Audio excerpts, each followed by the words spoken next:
Welcome back to Cheddar Health and Wellness in partnership with Walgreens. We're in this together. The clean beauty industry is growing now more than ever as consumers become more concerned about where their products come from and how they impact their skin. Joining me now is Dr. Azadeh Shirazi, board certified dermatologist. Dr. Shirazi, great to have you here with me today. From a Thanks, dermatologist Nora. perspective, what exactly does clean beauty mean? So, clean beauty to me means that the products are mindfully produced and they don't contain highly allergenic or irritant or toxic products. Clean beauty products are also ethically sourced and they're made with the health of not only our bodies but also the environment in mind. Now, clean doesn't necessarily mean that it's synthetic free or chemical free. That's what's referred to as natural skincare products. Now, natural can be clean, but clean is not always natural. For example, poison ivy, lemons, these are all natural products, but they can be very toxic and definitely not clean, to our skin. So there is that difference.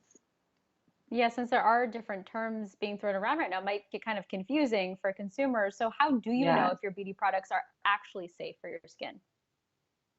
Well, I think it's important to know and study the ingredients. This clean beauty movement that we're seeing, I see it really as a business model, a marketing tool that plays on this trend that wanting to be natural as opposed to synthetic. But we have to be smart consumers here, and we need to look at it in a more balanced approach when we're choosing products because a lot of these natural products that we may think are great for our skin, like products with highly concentrated botanicals, these essential oils that we may be hearing about, those can really wreak havoc in the skin. And I see these people in my office. You can get pretty severe allergic reactions and rashes. And what happens with our skin, the more antigens that our skin come into contact with, meaning antigens are things that are found in plants or in substances that are exposed to our skin almost develops a memory to them. And long term, we could have problems with, rashes that could be lifelong. So I favor using natural products in skincare that we know are safe. For example, my own skincare line, Aussie MB Skincare, we use a lot of cucumber extracts and green tea polyphenols, which is a great anti-aging antioxidant. But we also use synthetic ingredients to stabilize those products, to enhance their effectiveness, and to keep germs out of our products. So just because something is natural doesn't mean that it's good for you or good for your skin. A great example is feverfew, which is a type of dandelion flower.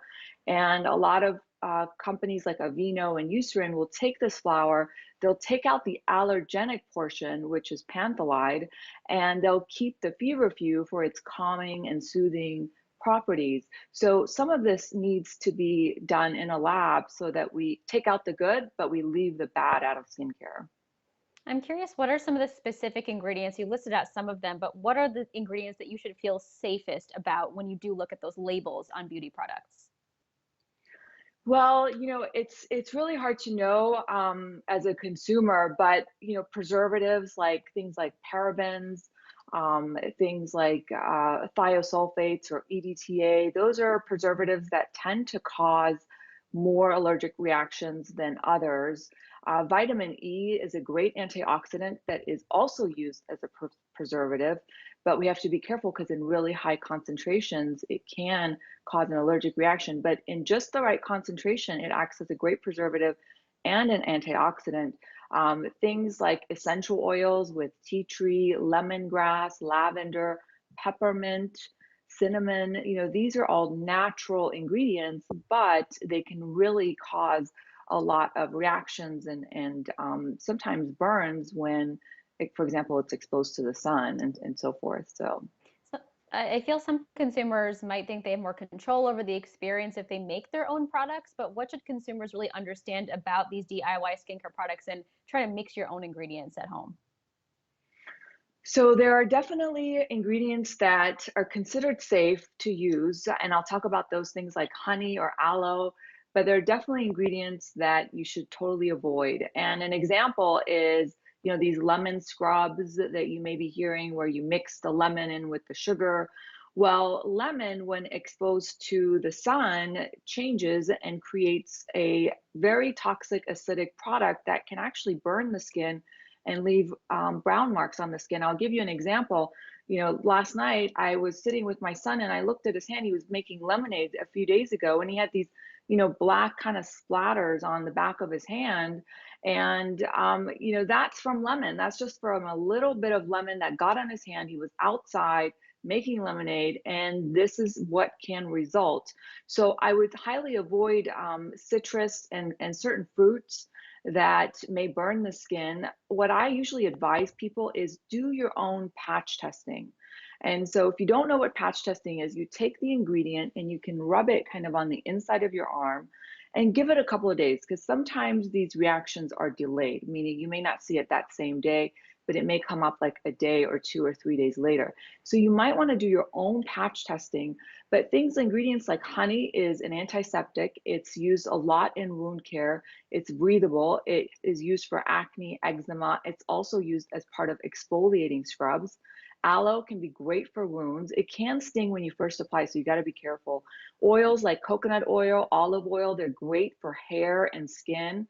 Salt and sugars can be great ingredients to add in for an exfoliating substance, and they're generally safe. And then I love, tea. Black and green tea have antioxidants with caffeine that's great to reduce puffiness, particularly around the eyes. And that caffeine helps draw out the fluids. And the green tea, which is found in a lot of my products, is a great antioxidant, a great anti-aging product. So those are kind of things that are considered Hmm. safe. But if you're going to do DIYs with things like cinnamon, I would not recommend cinnamon. Raw eggs can have a Yeah. bacteria called salmonella. All So right, a Dr. lot to learn about. Shirazi, great advice there. Thank you so much for your time. That's Dr. Azadeh Shirazi, a board certified dermatologist. Thanks again.